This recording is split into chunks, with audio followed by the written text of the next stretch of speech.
畫龍點睛。南北朝嘅時候，有一位著名嘅畫家，名叫張僧繇。佢畫畫嘅功夫已經到咗出神入化嘅地步，無論佢畫乜嘢都栩栩如生。有一日，佢去到一座佛寺，寺廟裏邊嘅僧人請佢喺牆上面畫畫。張施主，可唔可以喺幅牆上邊畫畫呢？好啦。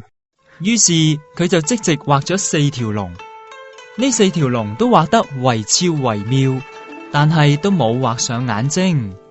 好多喺旁邊觀看嘅遊人都覺得好奇怪。眼睛好啲。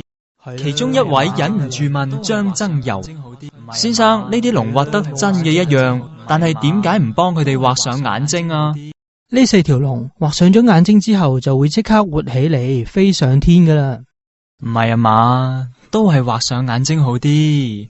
點解冇眼睛噶？大家都唔相信張僧繇嘅說話，一再請求佢將眼睛畫上去。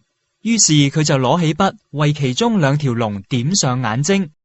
突然天昏地暗，雷電大作，連牆壁都被震裂。有眼睛嗰2條龍就乘雲駕霧飛上天啊！冇眼睛嗰2條龍就仍然留喺牆上面。